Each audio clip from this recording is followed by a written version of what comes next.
départ avec beaucoup de stress et tout ce que ça implique. La vitesse également d'Anaïs Bescon, peut-être une première indication sur la glisse des tricolores. On l'a vu justement au sortir de cette première descente revenir assez facilement sur Marthe Olsbu. Alors elle était à l'aspiration dans cette descente qui va quand même très vite. Elle a pu bénéficier de cette aspiration.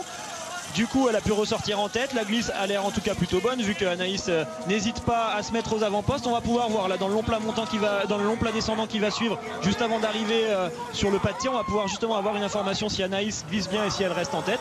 Mais en tout cas, pour l'instant, ça a l'air de vraiment bien se passer. Et Anaïs a de l'envie. Elle assume ce statut de leader.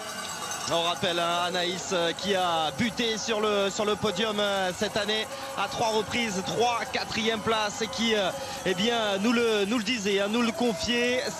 Elle l'a coché dès le début de la saison, ces championnats du monde. Peu importe la tournure que prenait sa saison de Coupe du Monde, ces mondiaux d'Oslo étaient gravés au fond de sa mémoire. Et on peut le voir là, à la glisse, Anaïs qui reste devant, donc pas de problème apparemment sur ces premières images. Tout devrait bien pouvoir se passer pour l'équipe de France. Par contre, le juge de paix aujourd'hui, c'est le tir et ça commence maintenant. Avec un petit peu d'air d'ailleurs sur le pas de tir. Vous me direz, il vaut mieux qu'il y ait un petit peu d'air, sinon nous serions encore dans ce ce brouillard qui sévit au-dessus d'Oslo.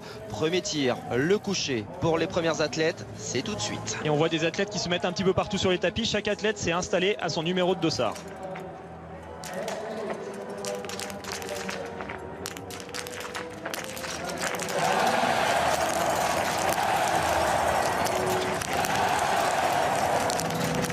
Avec une faute déjà pour Dorothée Amireur.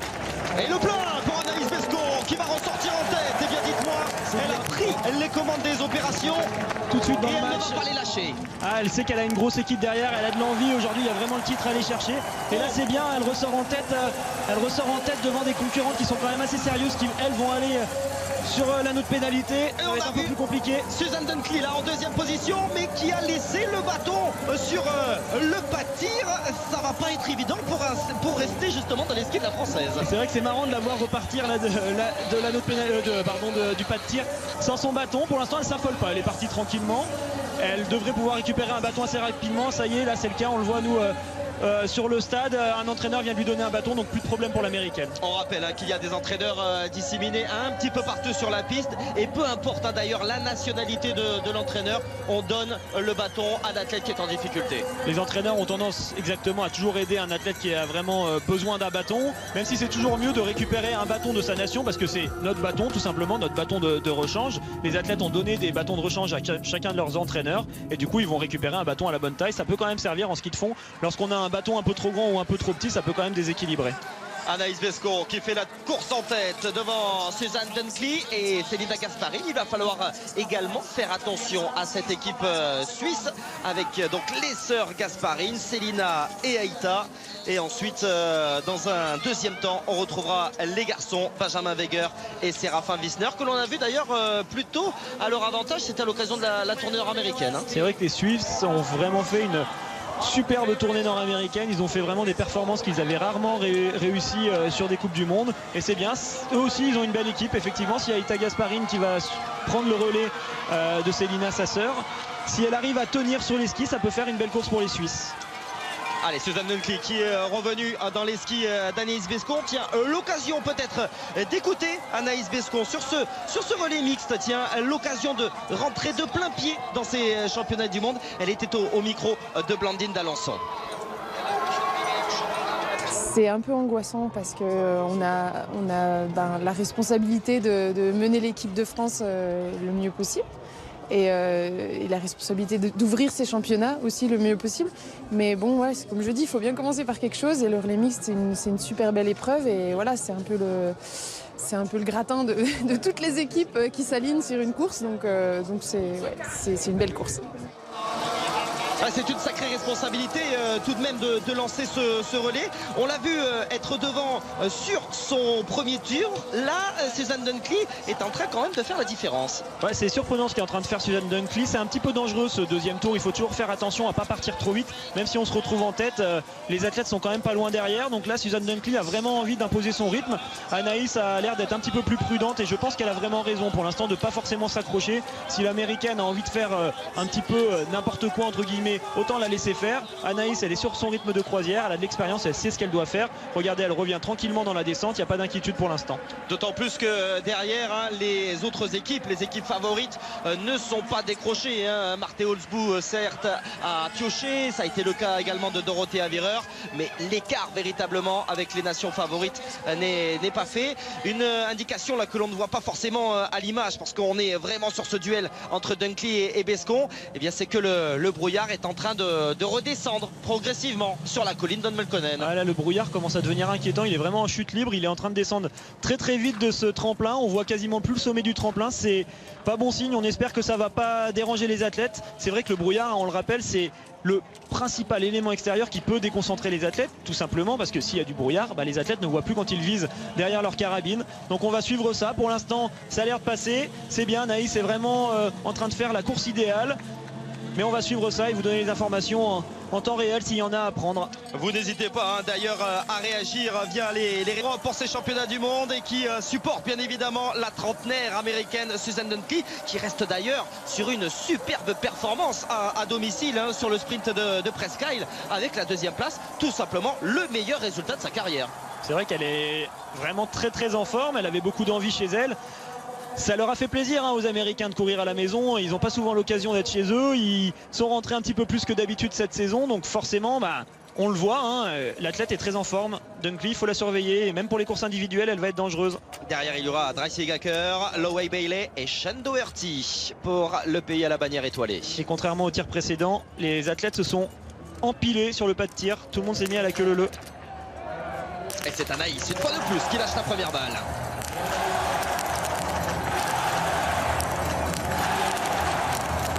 C'est pas bon pour Anaïs, là il va falloir qu'elle se ressaisisse très vite, déjà 3 pénalités. Là c'est dangereux, c'est ce qu'on craignait. Compliqué pour Anaïs qui va devoir utiliser au minimum ces 3 balles de pioche, alors que Marthe Olsbu et Dorothea Virer repartent en tête. Et le point faible de la Norvège qui est en train de faire la course en tête, c'est là que c'est intéressant. Ça va être très très dur d'aller chercher la Norvège maintenant. Allez, on va suivre le tir d'Anaïs Bescon. Surtout ne pas les tourner sur cette anneau de pénalité, ne pas se rajouter 150 mètres supplémentaires.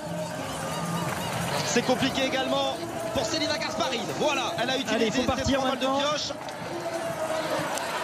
Elle a perdu beaucoup de temps, Anaïs, là, sur ce tir là. C'est frustrant. Elle a laissé partir beaucoup de monde, beaucoup de grosses équipes qu'il va falloir maintenant aller chercher. Et ça va être compliqué, il va falloir une Marie Dorin fabuleuse. Elle ressort en 8e position, vous le voyez, à une trentaine de secondes de la tête de Marthe Olsbu et de Dorothea Virer. Les Américains et Américaines sont toujours au contact. On va faire attention également à l'équipe ukrainienne lancée par Semerenko. On ne l'a absolument pas vu de la saison, Valentina Semerenko, mais on sait qu'ils sont toujours très costauds en ce qui concerne les relais.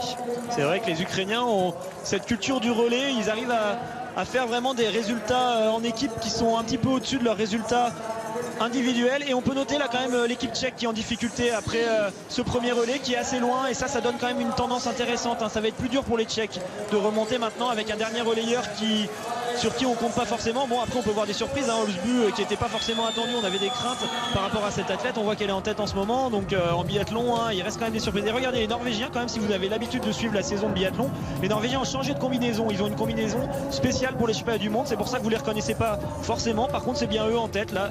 Voici la nouvelle combinaison norvégienne à l'image, avec Marthe Olsbu donc qui devance Dorothea Virer et la première grosse équipe à avoir craqué, si l'on accepte l'équipe de France, c'est la Russie, Shumilova qui a tourné et qui se retrouve à plus d'une minute de la tête de course. 1 minute 20 du duo de tête. Les Russes qui confirment leurs difficultés en ce qui concerne le relais mix. Les Russes, les Tchèques, pas mal de monde finalement à sauter. Mais ce qu'on craint, c'est le titre qui s'échappe avec la Norvège chez elle à domicile, qui a vraiment envie de commencer très fort. Maintenant, beaucoup de pression sur la prochaine relayeuse, Thierry Lekhoff, qui elle va se retrouver en tête. Ça va pas être forcément évident pour elle, mais elle est quand même très solide. Elle envisage aussi d'obtenir un titre en individuel, donc forcément on l'attend et ça va être, je la vois pas craquer non plus. Donc là pour l'instant la Norvège prend quand même une belle option sur la victoire. Par contre pour le podium rien n'est joué, l'équipe de France est encore très très bien placée, donc pour l'instant pas d'inquiétude pour le podium, mais pour la victoire ça commence à devenir chaud. Et elle s'arrache sur ce dernier tour, sur cette dernière boucle de 2 km. Anaïs Bescon, on le voit, surtout ne pas donner le relais à Marie-Dorin Habert, trop loin de la première place. Et pourtant devant, ça n'amuse pas la galerie parce que Marthe Holzboe est supportée, poussée par plus de 20 000 personnes aujourd'hui. Holzboe, elle a de l'envie, ça se voit, parce que c'est surprenant. Regardez ce qu'elle est en train de faire sur les skis. Elle met du temps à tout le monde. Dorothea Virer, c'est quand même, on l'a vu dans l'émission avant le début de la compétition, c'est une des plus grosses clientes pour les titres individuels. Et regardez, Holzboe, elle est en train tout simplement de creuser l'écart sur les skis. Elles sont ressorties ensemble du pas de tir. Il y a maintenant 6 secondes, même plus d'écart entre les deux athlètes. Ça montre quand même la performance assez incroyable qu'est en train de faire Holzboe, et pourquoi pas la révélation de ces championnats du monde. Et dire que cette jeune femme devait être le maillon faible de l'équipe norvégienne, parce que derrière il y aura le maillon fort, la chef de file des féminines, j'ai nommé Thierry Lekhoff, et puis les frangins bœufs qui refermeront ce relais. On aurait pu peut-être offrir une dernière breloque à Emil Svensson, à Oleinar Bjørndalen. Non, on a quand même mis les frangins bœufs, les deux meilleurs sur la saison. Non, les frangins bœufs, en plus ils avaient vraiment très envie de le faire, ce relais. Ils nous ont confié ça du côté de la tournée nord-américaine, où ils nous ont dit on aimerait vraiment courir tous les deux sur ce relais mixte, et finalement c'est chose faite. Et c'est sûr que les frères Bœufs, s'ils sont avec de l'avance, s'ils sont déjà dans un fauteuil, ça va quand même être compliqué d'aller les chercher. Par contre regardez ce qu'est en train de faire Dunkley aujourd'hui, c'est assez incroyable. Là elle annonce la couleur pour les courses individuelles, elle revient, elle reprend du temps, c'est la seule qui reprend du temps, alors que Virer, par contre, information assez importante, Virer n'est pas en forme pour l'instant. Alors il faudra voir si c'est un souci de glisse ou si c'est vraiment un souci de forme, mais pour l'instant elle n'est pas du tout dans le coup, Virer. Elle avait été un petit peu gênée là en début de semaine, Dorothea Virer, peut-être un petit rhume. C'est vrai qu'il y a pas mal de maladies qui ont traîné, d'autant plus avec le long retour de la tournée nord-américaine, le décalage horaire qui a peut-être grandement fatigué, ou encore plus fatigué les athlètes. C'est sûr que pour les Américains c'est un petit avantage. Ouais. Ils ont été un petit peu avant les autres aux États-Unis, du coup ils ont subi forcément un petit peu moins de décalage horaire. Le premier passage de relais avec les deux premières athlètes féminines. Il va falloir avant cela les contourner là, comme vous le voyez. Le pas de tir, il y a une montée qui ne paraît pas peut-être sévère sur ce plan de caméra, mais il faut quand même s'employer. Et en tout cas en regardant les athlètes en face de nous descendre le stade, je pense que Dorothea Virer a quand même un petit souci de glisse aujourd'hui. Elle a glissé beaucoup moins loin que les autres. Ouais, et elle est en train d'ailleurs de se faire rattraper par Semerenko notamment juste derrière elle. Attention aux Biélorusses qui sont aussi au contact, et Anaïs a un petit peu décroché en compagnie de Selina Gasparine. Il va falloir limiter la casse par rapport à cette jeune femme, Suzanne Dunkley. Quel premier relais de la part de Suzanne Dunkley. Alors là pour le coup c'était vraiment la grosse cote, et attention parce qu'il y a quand même le champion du monde junior Sean Doherty en dernier relayeur. Ça peut être très intéressant. Ça peut être intéressant de voir justement comment va se comporter ce jeune athlète qui a tout remporté sur les championnats du monde junior, et on a hâte de le voir éclore au niveau des seniors. Même si le point faible tout de même de cette équipe des États-Unis, c'est maintenant avec Dreisigater. C'est Thierry Lekhoff qui est parti pour les Norvégiens et les Norvégiennes. Du côté des Ukrainiennes, c'est Olena Pidrushna, déjà vainqueur cette saison sur le circuit, qui vient de s'élancer. Du côté de l'Allemagne également, Francesca Hildebrandt vient de prendre le relais. Et ça y est, Marie qui va s'élancer. Alors là il va vraiment falloir une belle Marie-Dorin aujourd'hui. On attend vraiment une belle performance de sa part, parce que sinon ça va être quand même assez compliqué de revenir dans le match. Mais bon, Marie est là, on y croit, et il n'y a pas de raison que ça se passe mal.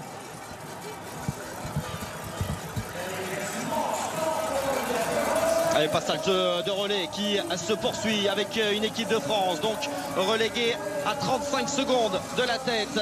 Il faut dire que le premier relais de Suzanne Dunkley a été époustouflant, mais rien n'est perdu. Rien n'est perdu en vue du podium. Les États-Unis devant la Norvège, l'équipe d'Ukraine donc en 3e position, et les grosses nations que sont l'Allemagne ou encore l'Italie restent en embuscade. L'équipe de République tchèque 12e et la grande perdante de ce premier relais, l'équipe tchèque avec la première relayeuse Veronika Vitkova qui confirme un petit peu les difficultés qu'elle avait pu avoir depuis le début de saison.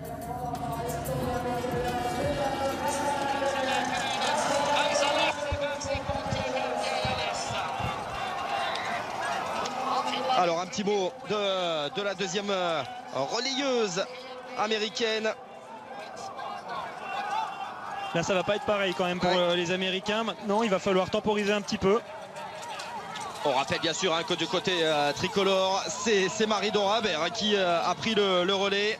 Et c'est vrai que pour Anna Dreisigacker, ça n'est pas tout à fait le même palmarès, le même pédigré que sa chef de file. La voici, Marie-Dora Habert. Marie va falloir revenir progressivement dans cette course. Il ne faut pas qu'elle s'emballe sur le premier tour, ça sert à rien d'essayer de tout rattraper, ça va la cramer au contraire. Donc là on a pu voir qu'elle était quand même partie assez vite. Son but c'est d'essayer, elle a déjà repris 10 secondes, donc c'est quand même intéressant. Mais son but va vraiment être de revenir progressivement et surtout du côté du tir il va falloir qu'elle soit vigilante, éviter les pénalités, forcément ça évitera de lui faire perdre encore plus de temps.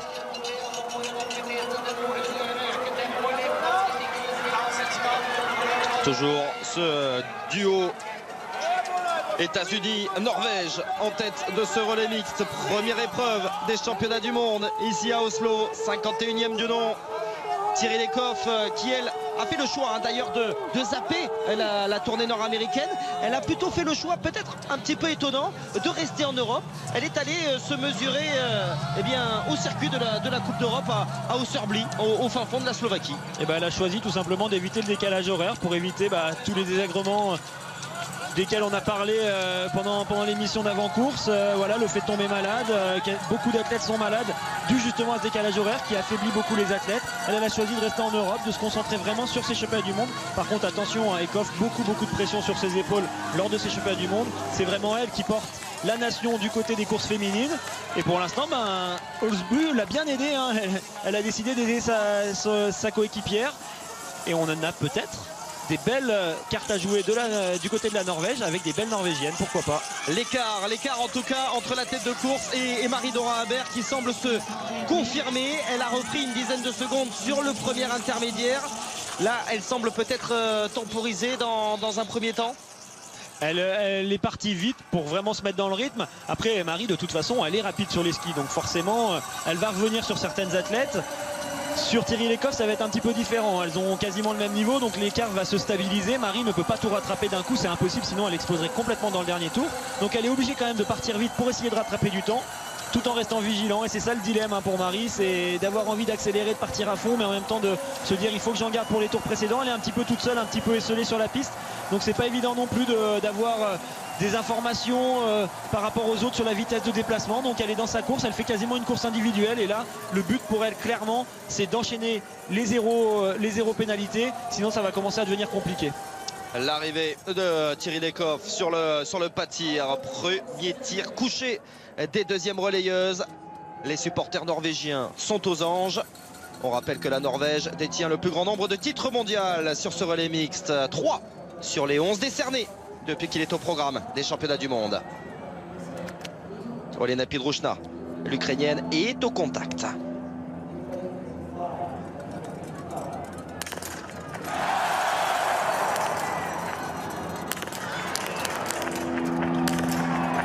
Attention, ça fait déjà 2 fautes pour Thierry Lecoff. Tout le monde va tourner. Marie a vraiment une belle opportunité là, elle peut revenir dans le match. Il faut faire attention, le vent souffle un petit peu vers la droite.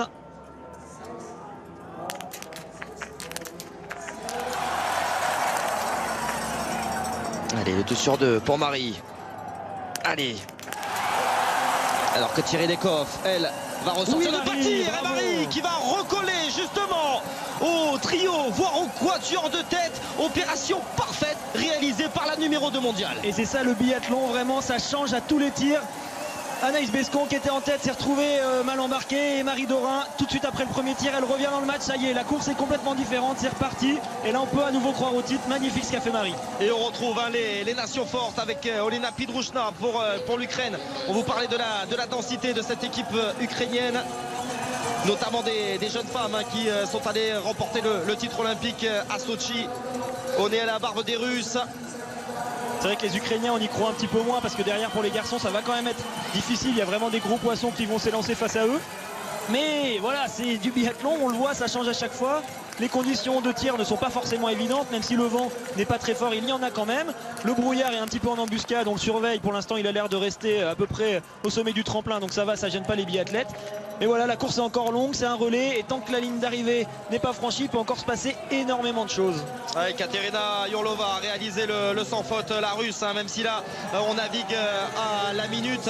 Elle, la championne du monde de l'individuel, va peut-être ramener cette équipe de Russie un petit peu trop loin, en tout cas par rapport à l'équipe qu'il y a sur le papier. Et puis Lisa Teresa Hauser qui n'a pas été aidée trop par le premier relais de Dunia Zduk, parce qu'on n'oublie pas que les relayeurs autrichiens Simon Eder et Dominique Landertinger, là aussi c'est quand même du premier choix. Il y a des gros clients, heureusement certaines nations n'arrivent pas encore à avoir 4 athlètes de rang. Ça permet à la France de rester favorite, mais voilà, il y a quand même du beau monde, il y a quand même au moins 5 équipes aujourd'hui qui sont capables de gagner. Il y en a quand même 2 là qui sont tirés une balle dans le pied, si je peux dire ça. La Russie et la République tchèque est quand même mal embarquée. Clairement ça va être très difficile pour eux de revenir, même si on a une Yurlova et une Sukalova des grands jours. Elles étaient 2 en tête de ce relais mixte. Il y avait la Norvège bien sûr à domicile et les États-Unis. Désormais elles sont 5 à se bagarrer. Les deuxièmes relayeuses, Olena Pidrushna, Thierry Lecoff, Marie-Dora Haber, Francesca Hildebrandt et derrière Draisy Gacker qui tient tout de même ce quatuor de tête. Et comme vous pouvez le voir, pour Marie, c'est une course complètement différente que son premier tour. Sur le premier tour, elle était toute seule. Elle devait vraiment naviguer à vue comme elle pouvait en essayant d'aller le plus vite possible pour rattraper. Par contre, là, plus rien à voir. Elle récupère de son premier tour. Elle se met tranquillement derrière. Elle suit le rythme des autres. Ça lui permet de se reposer, de jauger aussi un petit peu les autres sur leur forme sur les skis. Elle se met vraiment dans une autre configuration. Elle sait très bien que de toute façon, il va falloir être très solide sur ce dernier tir debout pour elle, avant de passer le relais aux garçons. Et ensuite, surtout, il va falloir, quoi qu'il se passe, qu'elle soit très très rapide dans ce dernier tour. Si elle pinaille un petit peu du côté du tir, il va falloir qu'elle reprenne du temps, donc forcément il faudra aller le plus vite possible. Et si elle ressort en tête, il va falloir essayer de creuser l'écart pour donner le relais à Quentin dans la meilleure position possible. On a vu également Karine Oberhofer la tenter de recoller sur ce quatuor désormais de tête, parce que Draisy Gacker, ça va peut-être un petit peu trop vite pour elle, mais on a vu que si les problèmes de glisse des Italiens se confirmaient, en tout cas on a semblé les voir avec Dorothea Virer qui est normalement fait partie des meilleurs temps de ski du plateau. Ça risque d'être un petit peu compliqué pour les Italiens, n'en déplaise à Simone Rovera, notre consultant football, qui nous a posé des questions. Après c'est vrai qu'on aime beaucoup Dorothea Virer, donc ça nous fait un petit peu mal au cœur de l'avoir en difficulté comme ça. Il va falloir surveiller. Marie qui reprend les commandes. Elle a l'air d'avoir envie, elle a l'air d'être vraiment en forme aujourd'hui. Et Marie-Dora Haber qui reprend les commandes, alors que l'on va retrouver tout de suite Anaïs Bescon au micro de Florence Bavrel. Anaïs, c'est la grosse responsabilité de lancer le relais, ça s'est super bien passé au début, mais est-ce que tu t'es mis la pression un petit peu sur le relais? Non, j'ai pas l'impression de m'être mis la pression, mais en fait, du moment que j'ai lâché cette première, j'ai sorti la première balle, la deuxième balle, j'ai fait une grosse erreur, elle était très loin, et je pense qu'à ce moment-là, ça m'a sorti de mon travail, de mon enchaînement habituel, et moi j'ai fait n'importe quoi après, et j'ai pas réussi à me prendre, je m'en veux beaucoup parce que bon allez que j'en sorte c'est possible, mais les 3 c'était vraiment pas du tout ce qu'il fallait faire, et après quand j'ai commencé à piocher je me suis dit là j'ai vraiment plus le droit à l'époque, parce que le tour de pénalité c'était vraiment pas possible aujourd'hui, donc je suis contente de ne pas être allée sur l'anneau, mais 3 fautes c'est trop. Après voilà, 35 secondes de la tête, Marie elle fait un bon niveau, ça ne pas définitivement perdu, et au niveau des sensations, la neige est pas particulière. Certains endroits c'était très lustré, c'était comme une patinoire, difficile de tenir debout. On a discuté avec les filles, on a toutes dit, on avait l'impression qu'on allait toutes tomber. Et donc c'était pas évident, mais sinon les sensations étaient correctes, on va dire. Ok, ben merci, bonne récup. Alors, retour des athlètes sur le pas de tir. Olena Pidrushna qui a déjà réalisé des relais extraordinaires cette saison. On se souvient de ce sprint du côté de Ruhpolding pour venir remporter le relais féminin au nez à la barbe des Allemandes. Et nous on va voir les yeux rivés sur Marie.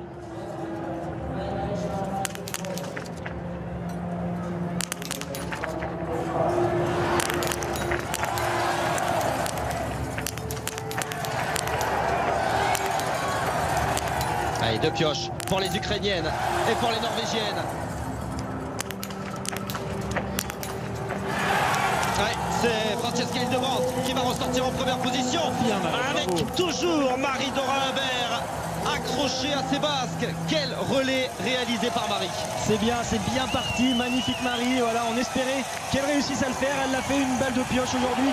C'est vraiment une très très belle prestation. Elle est rentrée dans ces championnats du monde, ça va lui aussi lui enlever de la pression. Elle sait qu'elle est attendue ici à Oslo et c'est le cas, elle répond présente. C'est fabuleux là, l'équipe de France est vraiment lancée parfaitement. Les garçons maintenant vont pouvoir continuer, on espère, ce magnifique effort des féminines. Olena Pidrushna qui est restée au contact. Thierry Lekov quelque peu décroché, mais on imagine que la petite pile norvégienne va être en capacité de recoller sur le trio tête. Ah, c'est compliqué pour Karin Oberhofer.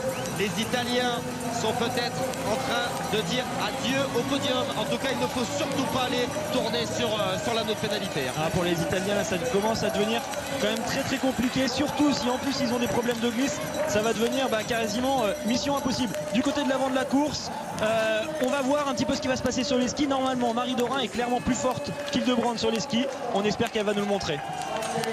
Et le relais magnifique également de la part de Gabriela Sukalova. Les Tchèques sont de retour à la bagarre. Moins de 30 secondes de retard sur Olena Pidrushna. Bon, Gabriela Sukalova, c'est encore l'assurance tout risque pour les Tchèques. Grosse performance de Sukalova aujourd'hui. Effectivement, elle a vraiment repris du temps. Elle remet clairement son équipe dans le match pour le podium aujourd'hui.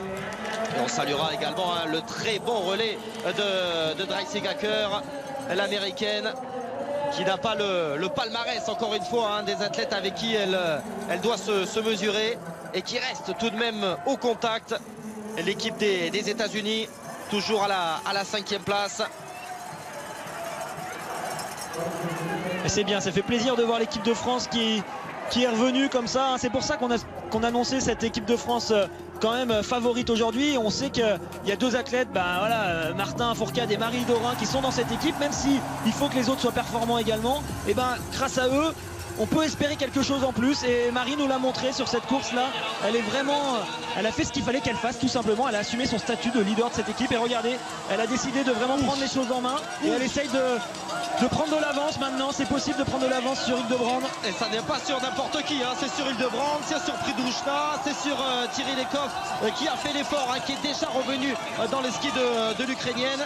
Parce que cette équipe d'Allemagne, même sans Laura Dahlmeier, qui est encore une fois gênée par les maladies et qui est arrivée seulement hier soir, que l'on devrait retrouver ce week-end, l'équipe d'Allemagne a évidemment fière allure. Et que dire de Gabriela Sukalova, même si devant, là c'est Dreisig Hacker, donc c'est quand même pas le top niveau sur les skis.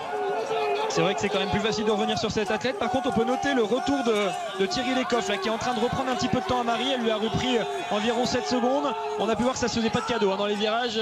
Même si Sukalova, en apparence, elle est toute gentille, toute tranquille, quand elle est sur la piste, c'est plus la même. C'est vraiment une guerrière. Elle n'a pas hésité à pousser l'athlète américaine pour faire sa place. Et on craignait ce virage. C'est Marie. Alors, heureusement, ça arrive dans cette dernière descente. Ça, c'est... Si on peut essayer de trouver un point positif, c'est celui-là, mais malheureusement elle va perdre toute son avance par rapport à l'Allemande, tout l'effort qu'elle avait fourni et surtout par rapport aux autres et par rapport à la Norvégienne. Donc elle va se retrouver dans le match avec les autres.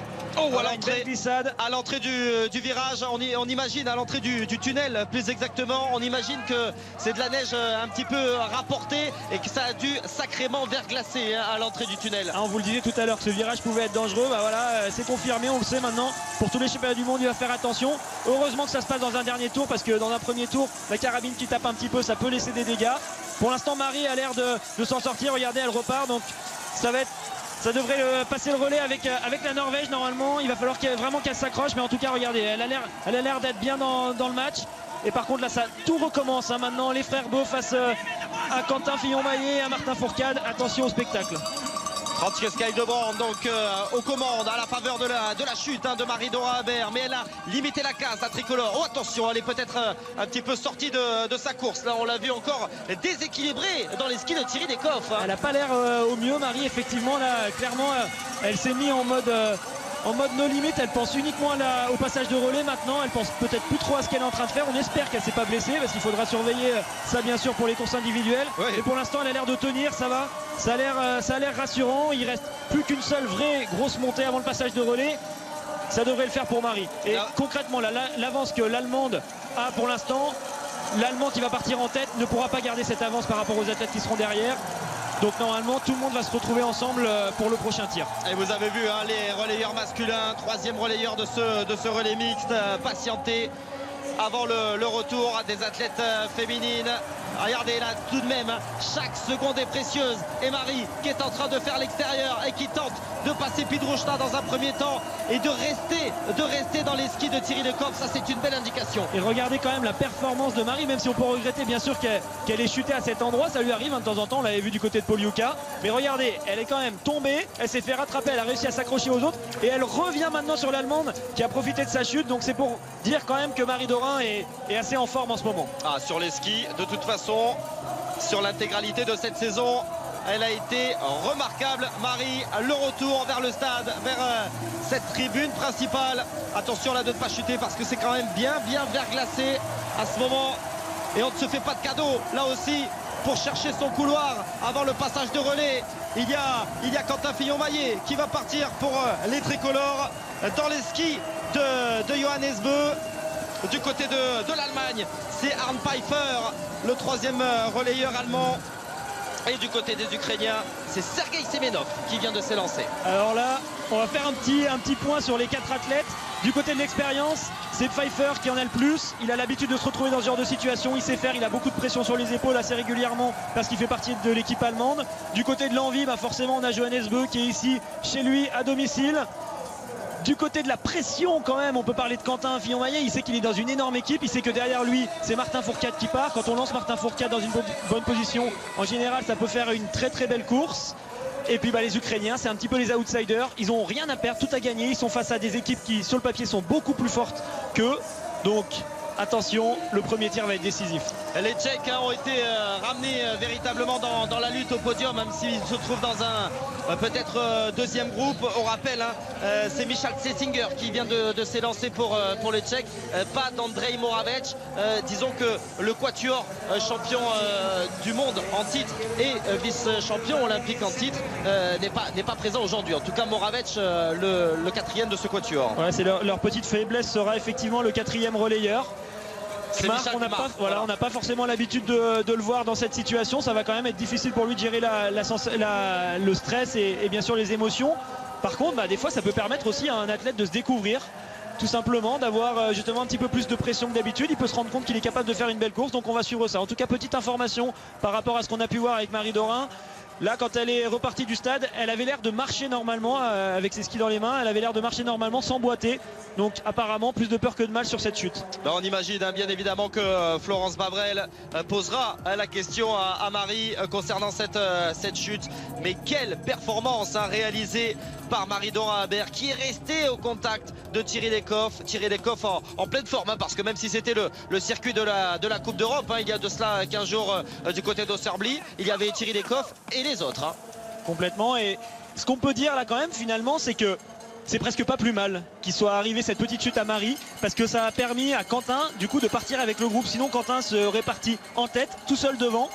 Quand on part en tête, qu'on est jeune, qu'on n'a pas forcément l'habitude, forcément ça met de la pression. Il aurait peut-être pensé un petit peu justement à ce fait qu'il était parti tout seul, alors que là il se concentre tout de suite sur les autres athlètes. Il a plus le temps de penser, il essaye tout simplement de suivre le rythme imposé par Johannes Bö. Et c'est peut-être pas plus mal finalement. D'autant plus que ses qualités premières, c'est de vraiment pouvoir rester dans le rythme de l'athlète qui le précède. Voilà, ce n'est pas pour rien que son surnom, c'est le Morbac. C'est le Morbac, Quentin. C'est sûr qu'il est vraiment fier de faire partie de cette équipe aujourd'hui. Il a de l'envie, il a envie de montrer que les entraîneurs ont eu raison de lui faire confiance. Donc il est là pour faire une grosse course, c'est sûr. Il sait qu'en plus, s'il lance Martin dans un fauteuil ou du moins dans les premières positions, c'est peut-être le titre pour lui au bout. Donc c'est vraiment une belle opportunité et j'espère et je pense qu'on va voir un grand Quentin. Après voilà, ça reste du biathlon, c'est jamais évident. Forcément à chaque fois qu'on dit quelque chose il se passe l'inverse. On va suivre ça. Mais Quentin, quoi qu'il arrive, devrait vraiment se battre fort aujourd'hui. Ouais, ce serait la suite logique bien évidemment pour Quentin Fillon-Maillet qui réalise une saison fantastique tout simplement. Il est dans le top 10 à 23 ans. C'est seulement son deuxième relais mixte. Le premier c'était du côté de Canmore en troisième position aux côtés de Marie-Dora Humbert ou encore de Martin Fourcade. Je vous propose de l'écouter. Tiens, à l'image de tous les athlètes tricolores au micro donc de Blandine Alençon il y a de cela 48 heures. Valider l'état de forme, et, que ce soit physique ou mental, parce que c'est un format court, c'est le km/5. Donc c'est très intense, mais à la fois ça ne va pas engranger trop de fatigue pour le reste des mondiaux. Et donc c'est plutôt bien.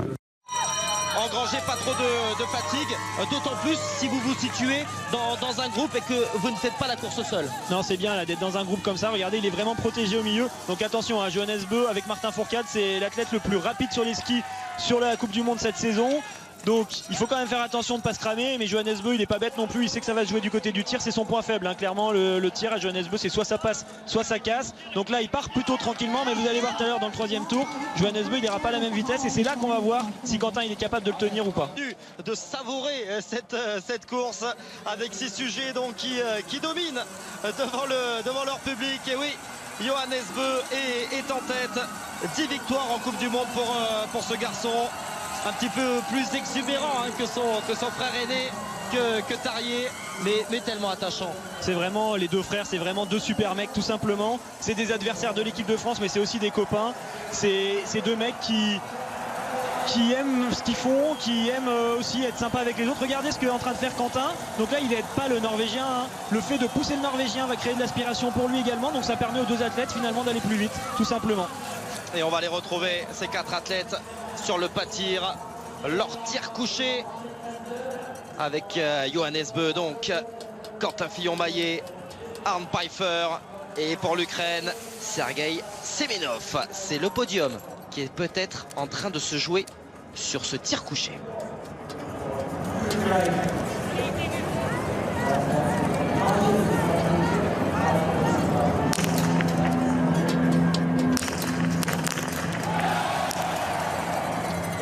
De Sergei Semenov qui va ressortir en tête, l'Ukrainien. Arne Pfeiffer qui réalise sans faute. Quentin c'est pas bon de pioche là sur ce tir, c'est un peu trop. Compliqué de rester pour l'équipe de Johannes Beu.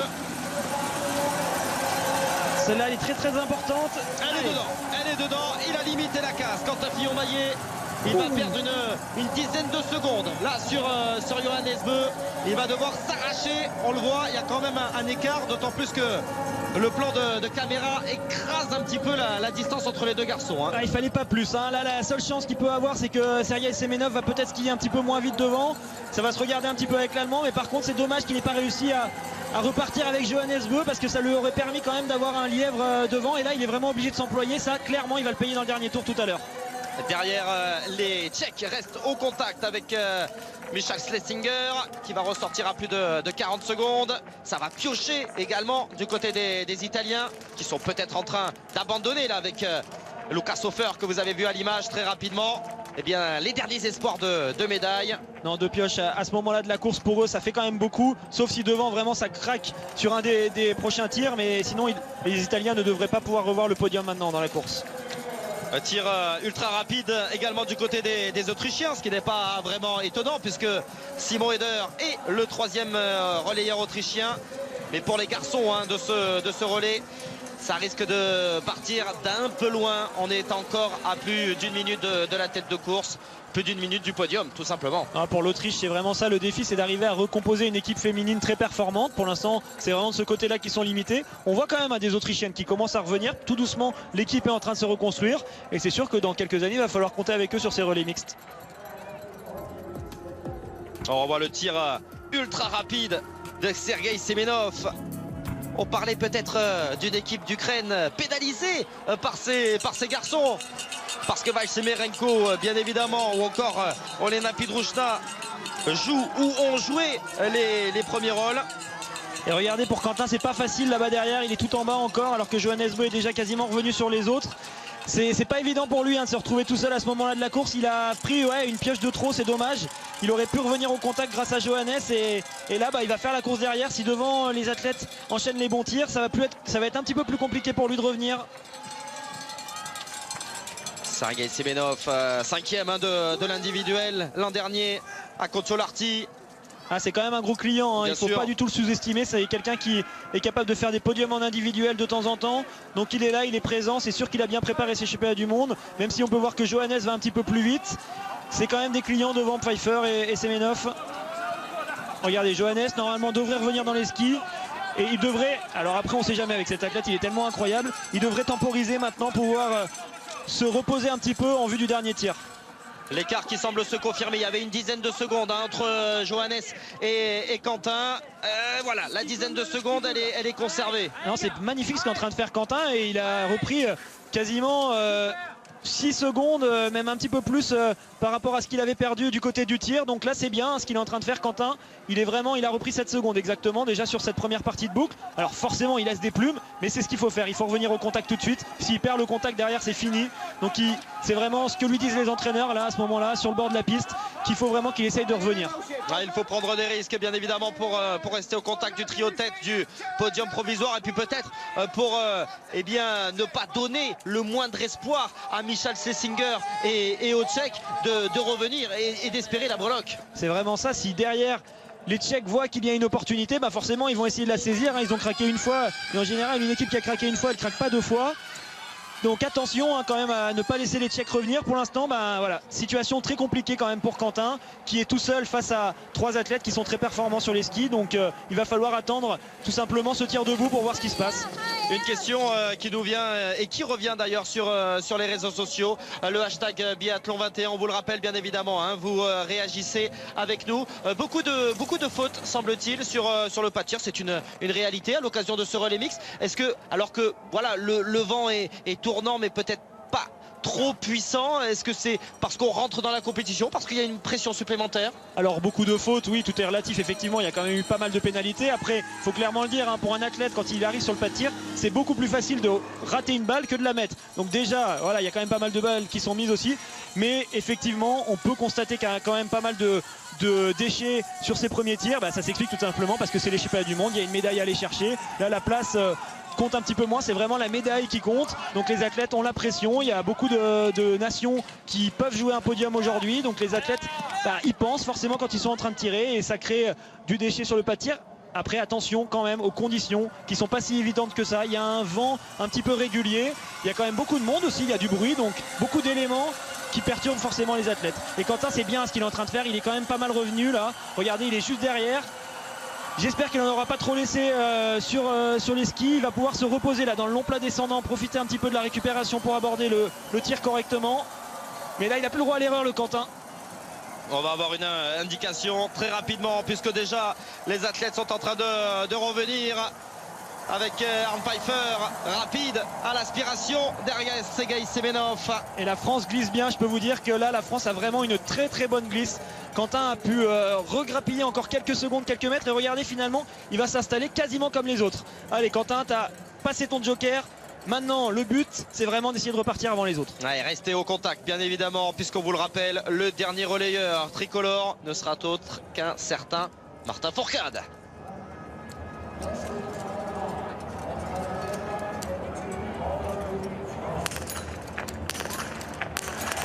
On devrait avoir Johannes Bö qui devrait tirer en mitraillette, donc avec lui c'est soit ça passe soit ça casse. Et non, il a l'air plutôt de vouloir se reprendre, alors tant mieux. Oh, le tir de Quentin, le tir de Quentin, Dommage, mais il reste au contact. Tout le monde va piocher. Sergei Semenov, Paul Pfeiffer qui vont ressortir. Luca Johannes et Quentin qui va rester plus qu'au contact. Le trio de tête repart, mais il n'y aura pas 10 secondes d'écart. Quentin va donner le relais à Martin au contact du podium. Alors le contact, il va falloir qu'il le renoue vraiment tout de suite parce que là il a 5 secondes et ça c'est des choses qui peuvent rester. Donc il s'est déjà employé par rapport aux autres dans le tour précédent. Là il va falloir qu'il soit solide tout de suite. Allez Quentin, faut rentrer. Il y a 3 secondes à reprendre, faut tout de suite les reprendre. Mais magnifique quand même ce qu'a fait Quentin. Là il annonce la couleur aussi pour les courses individuelles. Pour l'instant il n'arrive pas à rentrer. J'espère que ça va le faire. Mais en tout cas on va avoir un dernier relais qui va être vraiment magnifique. Et Schlesinger qui s'accroche, Michael Schlesinger qui réalise le sans faute et qui va ressortir et bien toujours avec cette quarantaine de secondes de retard. Les Tchèques qui ne parviennent pas à revenir et ça c'est quand même une bonne chose pour le podium. Les Russes sont loin également. Ah bah les Tchèques ils sont là, ils sont en embuscade, ils devancent à crack, ils pourront en profiter. Après, comme on le dit depuis tout à l'heure, ça va pas forcément être le meilleur qui va s'élancer derrière. Et puis surtout quand on voit les noms qui vont s'élancer là pour le dernier relais, on a Tariebo, Simon Schempp et Martin Fourcade. C'est quasiment les 3 plus gros poissons de la Coupe du Monde cette saison. C'est ceux qui ont vraiment joué le classement général. Et puis aussi on peut revenir sur la génération 88. Les 3 athlètes qui se connaissent très bien. Ils ont fait leur championnat du monde junior, tout leur championnat, toute leur compétition, toute leur carrière même ensemble. Ils sont de la même génération, du même âge. Ils ont l'habitude, ils se connaissent. Attention, ça va faire du spectacle. Ah, mais quel relais de la part de Quentin Fillon-Maillet qui a débuté sa saison de manière incroyable avec un nouveau podium du côté d'Östersund. À 23 ans, ben voilà, c'est compliqué de rester au sommet de la vague. Et on va l'écouter d'ailleurs, tiens, Quentin, sur sa manière là d'aborder ces championnats du monde. Peut-être un petit peu plus de décontraction pour Quentin. Écoutons-le. J'essaye de l'aborder non plus sans mettre trop de pression parce que c'est ce qui m'a coûté un peu cher sur les derniers mois de Coupe du Monde où je suis arrivé en réfléchissant un peu trop aux résultats et j'ai besoin d'aborder ces courses avec plus de décontraction et puis avec du plaisir. Je pense que ce sera la clé du réussite pour faire des belles courses sur ces mondiaux. Et pourtant, il y en avait peut-être encore plus de la pression après ce premier tir où il a été décroché. Mais on va donner la priorité bien sûr à Florence Bavrel parce qu'à son micro, on va retrouver Marie-Dora Habert. J'aime pas des fois quand ça se joue à pas grand chose là. Marie, Ça va m'énerver. super course. Par contre, tu nous as fait peur. Faut que tu nous rassures un petit peu là pendant la chute. Est-ce que ça va maintenant? Oui, non mais tout va bien, il y a zéro mal, voilà, c'est tout, ça va me tanner un peu les fesses, mais c'est pas grave. En fait, c'est très lustré, toutes les parties plates et descendantes, c'est vraiment de la vitre. Et voilà, j'ai pas été très vigilante, mon ski a dû flotter un petit coup, puis voilà, je pense que dernier tour, les jambes un peu raides, j'étais moins sur mes appuis et je suis tombée comme une grosse dinde. Et T'es parti à plus de 30 secondes. Qu'est-ce que tu te dis en partant? Est-ce que qu'est-ce que tu te dis en fait? J'étais contente de partir, je me sentais bien sur les skis, j'avais une bonne glisse et puis voilà, je me suis dit là ça va être cool. J'aime bien en fait cette position en même temps où je sais que je suis en forme pour pouvoir revenir et que les skis marchent bien, donc voilà. En plus je pense qu'elles se sont beaucoup regardées devant, ce qui m'a permis de revenir assez vite parce que je sais pas ce qui s'est passé mais elles ont dû faire un tir très lent, le premier tir, ou faire plusieurs pioches, j'en sais rien, mais j'ai été assez étonnée finalement de rentrer tout de suite après le premier coucher. Je m'attendais à devoir refaire un peu l'effort sur les skis pour le deuxième tour et en fait on est sorti avec les autres nations, donc c'était bien. Premier repère pour les championnats du monde, donc tous les voyants sont ouverts. Comment tu te sens pour la suite? Voilà, tous les voyants sont verts. Maintenant, après, voilà, on sait que c'est un format que j'aime quand même bien, les relais où je suis plus à l'aise. Maintenant, ça va être les courses individuelles, donc c'est sûr qu'il va falloir que je reste dans cette optique-là, de rechercher un peu de l'excitation, du plaisir et pas que je me bloque comme je sais bien le faire, donc on va voir. Merci Marie. De rien. Et l'explication c'est maintenant, ça y est, Johannes il est parti et c'est là qu'on va voir si Quentin il est capable de suivre. Ça va vraiment très vite là, attention, c'est assez hallucinant. Et Quentin pour l'instant qui tient, c'est magnifique ce qu'il est en train de faire. Regardez Pfeiffer qui a perdu quelques mètres. Ouais, c'est Pfeiffer qui a explosé. Enfin, il tient quand même Pfeiffer. Magnifique ce qu'a fait Quentin parce qu'il s'est vraiment employé dans le tour précédent et là il arrive quand même à maintenir. Ça va lui donner de la confiance et quand on dit que des fois ça permet aux athlètes de prendre la confiance pour les courses individuelles, et ben c'est clairement ce qui est en train de se passer pour Quentin. Ouais, superbe relais de la part de nos tricolores. Globalement, Anaïs Bescon dans un premier temps, Marie-Dorin Habert dans un deuxième et Quentin Fillon-Maillet qui reste au contact de Johannes Beu. Johannes Beu qui ne regarde absolument pas ce que font ses adversaires. C'est lui qui doit mener, c'est lui qui est à domicile. Mais que ce soit Sergueï Semenov, que ce soit Quentin Fillon-Maillet ou dans une moindre mesure Arne Pfeiffer, il reste au contact les trois autres. Ah, c'est vrai, c'est vraiment magnifique là ce qu'on est en train de voir en ce moment et je peux vous dire que j'aimerais pas m'appeler Martin Fourcade maintenant parce qu'il sait, c'est lui le leader du classement général, il sait qu'il va y avoir vraiment de la pression sur ses épaules, tout le monde l'attend, tout le monde espère sa victoire et ça Martin le sait et forcément ça va faire un beau match. Il y a eu un titre pour l'équipe de France dans cette discipline, c'était en 2009 en Corée du Sud, l'équipe de France souvent habituée au podium, aux places d'honneur, mais qui va jouer jusqu'au bout le titre pour cette première épreuve des mondiaux ici à Oslo. Et une petite information qu'on a pu voir en face de nous en off, Martin, Johannes et Simon Schempp se sont checkés, ils se sont mis un petit coup dans le poing chacun pour dire allez que le meilleur gagne et là on va vraiment la génération 88 et puis même les meilleurs mondiaux tout simplement, on a vraiment là on pouvait pas rêver mieux pour ce final de relais. Et au milieu de cela il y a Dmitro Pidrouchny qu'il ne va surtout pas falloir oublier, l'Ukrainien. Attention, Martin là qui s'est fait un petit peu du vélo. Là c'est du vélo. Il s'est arrêté Martin. On va se regarder.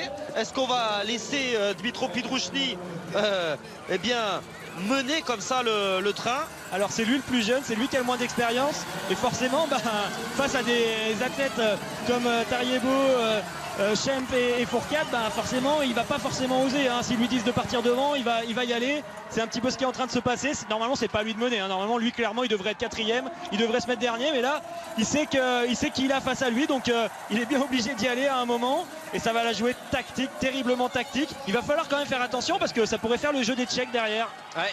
Avec le passage de relais au moment où nous parlons, effectivement, du côté des Tchèques, avec Michal Kmar, donc qui prend le relais de Schlesinger, mais ça se joue quand même à une cinquantaine de secondes. Mais comme vous le disiez très justement, si ça s'arrête devant, ça pourrait recoller. Et pour en revenir l'espace d'un instant à Dmitro Pidrouchny, attention, ce garçon, il a terminé quatrième de la masse de Ruhpolding sur la première semaine que nous avons passée à la Chiemgau Arena.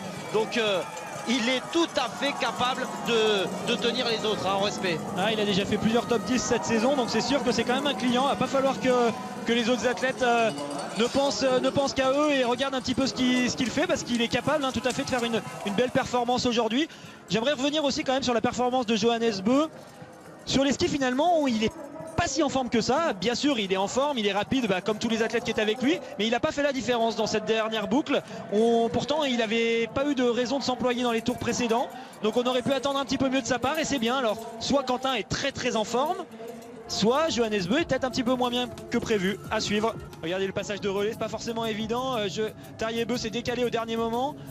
Et Quentin qui est complètement oxy à ce moment-là. On rappelle d'ailleurs la manière de passer le relais. Il faut simplement avoir un contact entre les deux athlètes. Alors pour passer le relais en biathlon, il faut vraiment un contact physique entre les deux parties de chaque corps des deux athlètes. Donc par exemple la main contre la fesse ou contre l'épaule. Il ne faut pas que ce soit par exemple un coup de bâton ou alors la main sur la carabine. Non, il faut vraiment qu'il y ait un contact physique entre les deux athlètes. Donc il y a une zone quand même d'environ 50 mètres. Qui est matérialisé sur la piste, les athlètes le savent, ils doivent dans cet espace de 50 mètres se passer le relais. Dmitro Pidrouchny, donc l'Ukrainien en tête devant Martin Fourcade. Derrière vous retrouvez Simon Schempp et Tariebo. Que du lourd dans les skis du jeune Ukrainien. Vous me direz les autres ne sont pas bien vieux, on parle de génération 88. Et c'est là qu'on peut quand même voir un petit peu la pression mentale que peuvent exercer les leaders d'un classement général sur les autres athlètes. Là, comme je disais tout à l'heure, l'Ukrainien normalement devrait être en quatrième position, essayer de suivre. Et là, les autres athlètes, Martin, Simon Schempp et Tariebo lui mettent tellement la pression, rien qu'avec le regard, ils lui font comprendre que non, c'est à lui d'y aller. Et le pauvre, il s'écrase et il y va. Donc là, vraiment, on a affaire à une tactique de course, presque comme si on était en vélo, tout simplement. On rappelle d'ailleurs qu'à l'issue de ce relais mixte des championnats du monde, il y aura un globe de distribuer, le globe de la discipline. Il y a eu des relais mixtes simples. La toute dernière épreuve venue, il y en a eu un du côté d'Östersund, un à Canmore. Il y a eu également 2 relais mixtes dans la configuration que nous suivons. Là, c'est le 5e de la saison. Pour l'instant, la Norvège a un petit matelas d'avance. La Norvège, si elle reste par exemple sur le podium, si elle termine sur le podium, eh bien remportera ce globe devant l'Allemagne et devant l'équipe de France qui est 3e. C'est vrai que ce petit globe, on y pense forcément un petit peu, mais là aujourd'hui clairement, quand on est dans cette situation, c'est le titre vraiment que les athlètes veulent, et Martin, c'est avant tout à ça qu'il est en train de penser. Là, Martin, clairement, il court pas pour la 2e ou la 3e place, là il court pour le titre. Il sait que dans cette situation, s'il n'obtient pas le titre, il y aura de la déception pour tout le monde forcément, et pourtant c'est quand même, il va falloir qu'il fasse quelque chose d'extraordinaire. Et regardez l'Ukrainien, finalement c'est là qu'il comprend à qui il a affaire. Martin, il fait pas de cadeau, il n'est pas là pour faire de la figuration. Il a pu voir qu'il glissait vraiment très très bien, il a envie de montrer, c'est aussi là Martin, c'est bien sûr il y a le relais qui se joue, mais il y a aussi les courses individuelles. S'il arrive à prendre l'ascendant psychologique par rapport aux autres sur cette course, ça va lui servir derrière. Donc attention, gros match, et regardez les entraîneurs là qui assistent à ça. Avec Fabien Saguez, également le DTN des équipes de France de ski en règle générale, aux côtés effectivement des entraîneurs de tir qui sont réunis, effectivement. Jean-Paul Jacquino du côté des jeunes femmes, Siegfried Mazé du côté des garçons sur un relais mixte. Tout le monde est mis à contribution. Tout le monde est réuni, vraiment, c'est vraiment la course de toute l'équipe nationale, de toute l'équipe de France pour la France. C'est vraiment une course magnifique que tout le monde aime beaucoup. Et là Martin, il le sait, il a voulu mettre un petit peu la pression, faire accélérer un petit peu le truc, mais il n'est pas dupe, il sait très bien qu'il ne va pas lâcher ses adversaires comme ça. Et là franchement, ça va quand même être un gros match, et il va y avoir beaucoup de coups de pression sur le tir. Et l'ambiance qui monte encore d'un cran dans les travées d'Holmenkollen. Les supporters français aussi ont fait le déplacement dans la capitale norvégienne. Le tir couché pour les 4e athlètes, avec du vent qui n'aura pas cessé de tourner sur ce pas de tir d'Oslo. Du vent irrégulier, c'est ça qui est le plus dur pour les biathlètes, c'est quand le vent est irrégulier, il s'arrête, il repart, il est toujours vers la droite certes, mais sa force est un petit peu différente, et ça c'est compliqué en tir couché.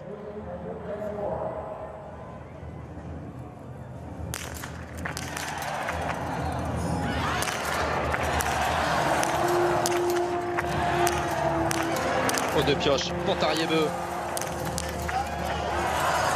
Il y a un coup à faire pour Martin, là s'il ressort maintenant. Peut-être en compagnie de Pedrouchny. Allez Martin, c'est bien. Le sans faute et un avantage de prix sur Simon Schempp, et un avantage considérable pris sur Tarjei-Bø qui va devoir s'employer. La pression peut être trop grande pour l'aîné des frères Bø. Est-ce que la Norvège va sauter? Non, tout de même. Beaucoup Ils de ne pression. vont pas aller tourner sur la note pénalité. Et là Martin, il est ressorti avec 5 secondes d'avance sur Simon Schempp. Là il va falloir y aller. Alors on a l'impression d'oublier un petit peu l'Ukrainien. Non, bien sûr on y pense, c'est magnifique ce qu'il est en train de faire, mais forcément derrière, quand on connaît les talents de Simon Schempp et de Martin Fourcade sur la piste, on a quand même de quoi espérer pour eux. Et Martin, là on va voir ce qu'il choisit de faire. Je pense qu'il va essayer de skier un petit peu au début, voir si Simon Schempp arrive à rentrer, mais ce serait bien qu'il y aille, parce que finalement Tarjei-Bø n'a pas perdu tant de temps que ça. Il a 14 secondes de retard sur Martin Fourcade. Tarjei-Bø, est-ce que c'est pas sur cette deuxième boucle que Martin a intérêt peut-être d'en mettre une petite? Si Martin, il faut qu'il y aille. Là il y a Simon Schempp qui a perdu 4 secondes par rapport à lui, et il faut pas le laisser revenir comme ça facilement, parce que sinon tout va se jouer sur ce tir debout. Martin, il faudrait qu'il essaye, c'est lui le plus fort en ski normalement, il faudrait qu'il essaye de fatiguer Simon Schempp au maximum. Après Simon Schempp, attention, il était malade, il a pu se reposer, donc il est aussi un petit peu frais. Le dernier relayeur russe, on ne l'oublie pas, Anton Tsipulin, même si les Russes, un petit peu comme sur les dernières grandes occasions ces dernières années, ne viendront pas jouer la médaille. Ça, c'est peut-être une bonne chose, entre guillemets, si on peut dire ça, pour Anton Tsipulin. C'est qu'on imagine que ce dernier relais, il le fait plutôt à 80% et pas à 110. Il va le faire, c'est sûr, plutôt tranquillement, et ses entraîneurs vont lui dire que c'est impossible et qu'il doit garder ses forces pour les courses qui vont suivre. Mais bon, il va aussi partir avec de la pression parce qu'il n'aura pas de médaille pour l'instant, donc la Russie va attendre beaucoup de ses prochaines performances, et c'est toujours un petit peu ça en biathlon. Il y a plein de choses qui s'entrecoupent, et la pression, en tout cas, c'est jamais bon de l'avoir sur les épaules, parce qu'au niveau du tir, ça peut faire des dégâts. Après le 7e passage au tir sur les 8 l'Ukraine est aux commandes. Dmytro Pedrochny et ses 24 ans qui tiennent pour l'instant en respect plus exactement, Simon Schempp, Tarjei-Bø et Martin Fourcade. C'est déjà une performance très costaud de la part de l'Ukrainien. Non, c'est très costaud ce qu'il a fait. Après, lui, c'est l'outsider, clairement, il a rien à perdre. S'il fait 4e, c'est normal. Donc, honnêtement, il a rien à perdre. Et regardez, Martin, il a choisi j'avais hâte de revoir l'image, justement. Il a choisi d'y aller. Pour l'instant, il est parti, il skie. Alors, l'athlète qu'on voit tout de suite derrière lui, c'est un athlète qui s'est fait laper, qui a pris un tour par tous les autres concurrents. Donc, c'est un petit peu spécial, on le voit, mais il faut pas s'attarder sur lui. Lui, en plus, il est dans son premier tour. Il a Martin Fourcade qui le double. Donc, forcément, il va essayer de le suivre un petit peu. Mais il n'est pas du tout dans la course. Par contre, derrière, Simon Schempp, pour l'instant, il n'a pas réussi à rentrer. L'écart est encore à peu près le même. Ce serait bien que Martin arrive à faire la différence. Vous avez entendu les mots de Julien Robert qui donnait les écarts avec Simon Schempp et surtout avec Tarjei-Bø. Parce que Tarjei-Bø ne parvient pas à rentrer. Et là, peut-être, on est en train d'assurer une place sur le podium. Au moins, se donner un joker, une balle de pioche supplémentaire. Ouais, bien sûr, mais forcément, quand on a Martin dans cette situation, on veut la gagner, on a envie de le voir gagner. Il le sait, mais par contre, clairement, ça se voit, c'est pas facile. Aujourd'hui, ça va quand même être difficile. Bien sûr, il a l'air d'être bien sur les skis, mais il n'a pas l'air d'être mieux que Simon Schempp. Donc ça va se jouer au tir. Et s'il ne se passe rien du côté du tir, ça va se jouer sur le dernier tour. Et attention, parce que Simon Schempp, c'est un très très bon sprinter et il va pas baisser les bras. Face à Simon Schempp, Dmytro Pedrochny, quelque peu décroché sous les yeux du roi Harald qui regarde sa montre. Et pourquoi? Eh bien parce que les Norvégiens se sont fait un petit peu décrocher de ce trio de tête. Un petit peu décroché, mais ils sont toujours là. Faut vraiment, pas le droit à l'erreur. Une seule erreur possible et les Norvégiens reviennent tout de suite dans le match. Et c'est un petit peu bâtard quand même pour Martin. C'est ce que disait Quentin. Quand on lance Martin Fourcade, on se dit qu'on a gagné, mais non, il faut encore faire la course. Et ça, Martin, il le sait qu'il y a beaucoup d'attentes. Et forcément sur ce tir-là, ça va pas l'aider. Sous les yeux de Jean-Paul Jacquinot, 2 écrits de Mazet.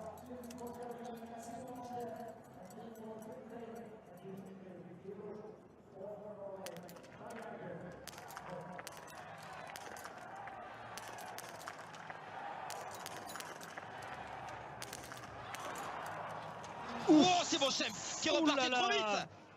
Une pioche de chaque côté.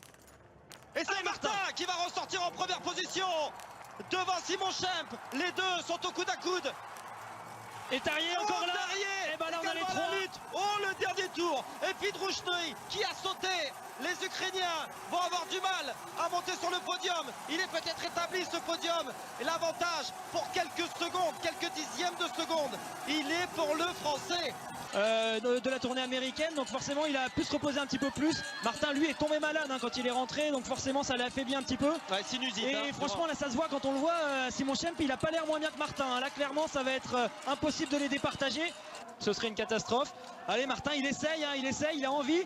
Donc ça c'est rassurant plutôt. Il a l'air de repartir. Pour l'instant j'ai l'impression que Simon Schempp, qui avait réussi à revenir, est en train d'accuser le coup un petit peu. C'est bien Martin, il faut continuer à faire ce travail de sape mental parce que derrière Tarjei il est toujours là, il n'a pas envie de lâcher. Et Martin il a l'air quand même capable j'ai l'impression de distancer l'Allemand. Par contre l'Allemand, regardez, a l'air d'avoir une super bonne glisse, donc c'est forcément pas évident de le décrocher. On va voir ce qui va se passer tout simplement dans la dernière grosse bosse. C'est elle qui va vraiment être le juge de paix aujourd'hui. C'est à Oslo. Martin il a choisi de pas attaquer. Ouais, au niveau de la fréquence là, ça a l'air d'être compliqué pour Martin qui ne semble pas en mesure de décrocher Simon Schempp. On rappelle que Schempp n'a pas fait la deuxième semaine de la tournée nord-américaine du côté de Presque Isle. Il est peut-être en train de jeter un petit coup d'œil derrière. Il fait la relance, Martin, il a accéléré un petit peu sur la relance. Il n'a pas accéléré complètement, il a accéléré une première fois. J'ai l'impression que Simon Schempp est quand même très très bien. Simon Schempp il va tout simplement rester derrière Martin jusqu'à la fin du plat descendant. Il aura plus de vitesse, plus d'aspiration. Il va essayer de déboîter dans la grosse bosse qui est juste à côté du pas de tir. Et il faut qu'il fasse attention parce que Tarjei-Bø est toujours là.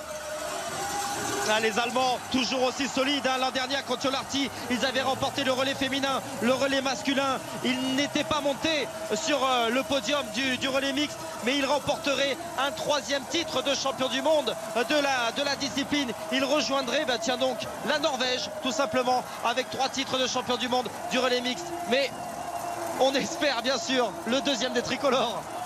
Allez, c'est maintenant, là les athlètes vont plus pouvoir se cacher, ils le savent. Et là, une fois que ça va replanter les bâtons, c'est parti, il va falloir y aller.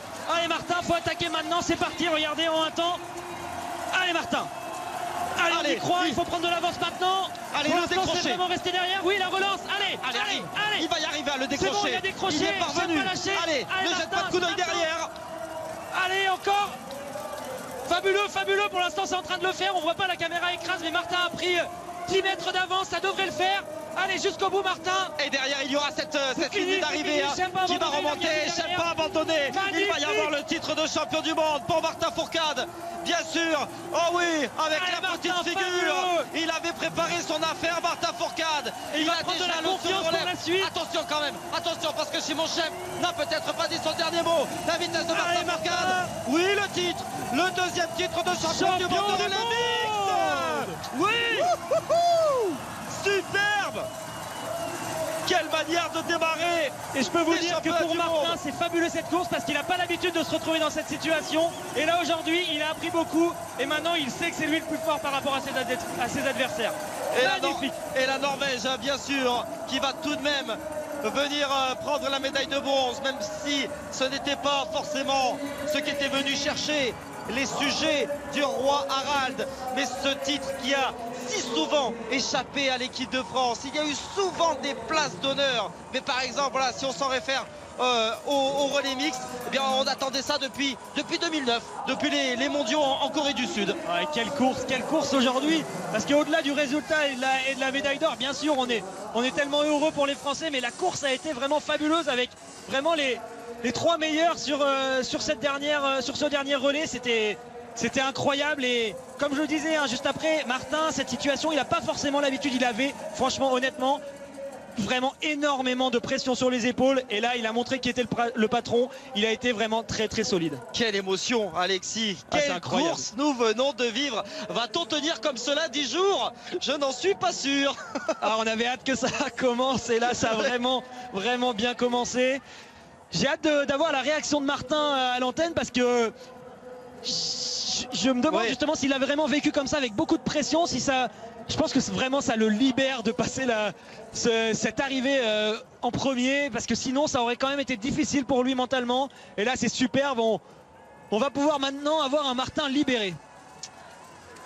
Quelle manière de débuter ces championnats du monde pour l'équipe de France. Alors la réalisation fait les yeux doux à l'équipe de Norvège, mais on va quand même aller chercher les nouveaux champions du monde dans l'ordre. Anaïs Bescon, Marie-Dora Habert, Quentin Fillon-Maillet qui vient remporter son premier titre de champion du monde à 23 ans, c'est pas mal. Et puis Anaïs Bescon, ça faisait tellement longtemps qu'elle le voulait, ce titre avec le relais. Alors c'est pas encore avec le relais féminin, hein, ce sera peut-être pour vendredi prochain. Mais alors là, tout le monde à la banane. Tout le monde à la banane, c'est clair.